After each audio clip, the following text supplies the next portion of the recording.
Welcome to another Down the Rabbit Hole video. Wanted to talk about the Wii. I haven't done so in a while, and specifically the Virtual Console.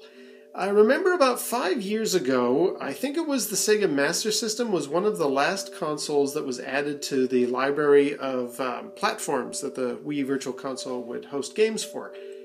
And I seem to remember at that time there was about 11 different items, both consoles, and you had the Virtual Console Arcade as a possibility, and even the Commodore 64. So you had all these different types of machines, and I believe on IGN or some website, they actually showed all of the different platforms in a grid, kind of not much different from the way the channels are showing here.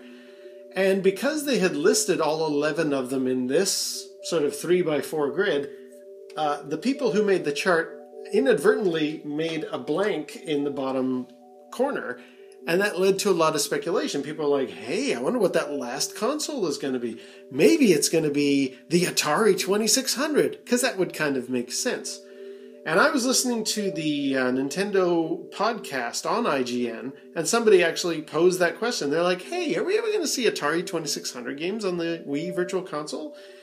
And there was a little bit of chuckling from the hosts. Remember, they're kind of the NES generation, so they probably dismissed the Atari 2600. One of them had a kind of a valid point, though. If you're charging, 500 points or the equivalent of $5 for the NES Donkey Kong game, what are you going to charge for an Atari 2600 game? Like 100 points? Like $1? Is it even worth Nintendo pursuing the licensing and all that other stuff for maybe $1 worth of a purchase? So kind of a valid point. But one other host made a comment that I thought, it just stuck in my mind, and I've often wondered about it. He said, and I think he had been with IGN for a long time, so he probably knows his stuff. He said something along the lines of, and I want to say this correctly because I don't want to insult anybody who's a Nintendo fan, but he was saying that Nintendo are a very proudly Japanese company with a long history who it could be argued, could be considering themselves quite rightly as one of the foundations of the modern video game industry. And it may not be something that Nintendo would want to pursue. They may not want to post any company's products that came before them. Why would they be showing Atari stuff or ColecoVision or Intellivision stuff when they sort of considered themselves as the ones that broke new ground when they came out with the NES? That argument doesn't stand up much, though, given that the Commodore 64 was available on Virtual Console, and that came out in 1983, prior to the NES. But it was just something that I always thought, yeah, I guess you're right, we're never going to see any Atari games on there. I guess Nintendo just don't consider Atari to be worthwhile. But there is actually a way to play one single Atari 2600 game on the Wii, on the Virtual Console, and this is not through a mod, this is not through hacking or anything. I don't have the homebrew channel installed. This is my original Wii, and I have not modded it in any way. How do you do it? Well, what you actually want to do is, it's too late now, you can't buy it, because I don't think you can get things for the Wii Virtual Console anymore. But had you bought back in the day the Genesis game of Pitfall, right here, you would actually have a way of doing 2600 Pitfall on a Wii without any modifying it.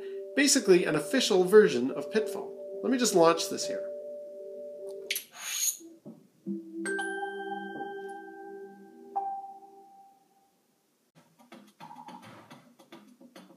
So this is Pitfall: The Mayan Adventure, and in this game you're actually playing the son of Pitfall Harry from the 2600 game.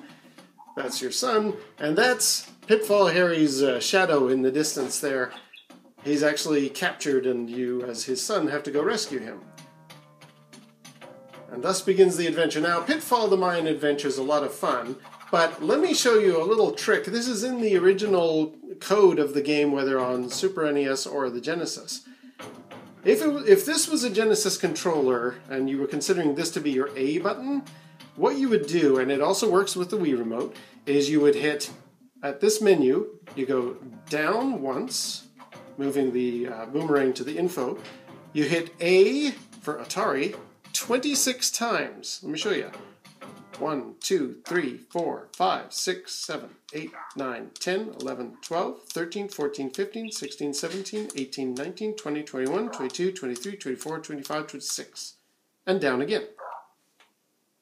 And now we are playing Pitfall, the original Atari 2600 game, on the Nintendo Wii.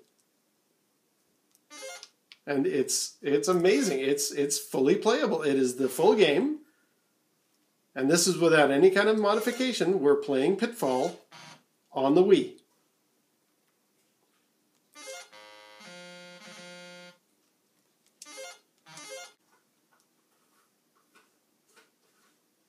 Now, I will say this. I do notice that the coding is not quite to the same accuracy of actually playing Pitfall on a 2600. Like, there's a little bit of slight lag in the way Pitfall Harry moves. The sound isn't 100%. I mean, it's not bad. Oops, I didn't mean to fall down there. It's not bad. I mean, this, I'm sure, was the same if you actually played on a Genesis.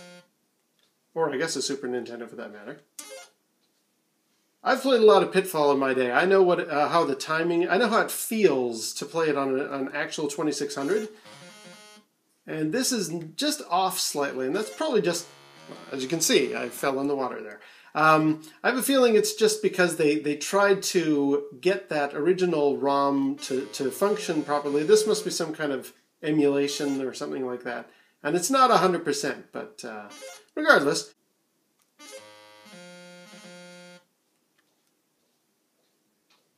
But yeah, you are playing Pitfall on a Nintendo console. And this is an official thing too. Like, you can see, this is not modded or using any kind of homebrew channel or anything like that. This is the real McCoy. We are playing Pitfall for the Atari 2600 on a Nintendo platform. It's, I don't know how official you could call it, because it is kind of a secret hidden, an Easter egg in the original ROM.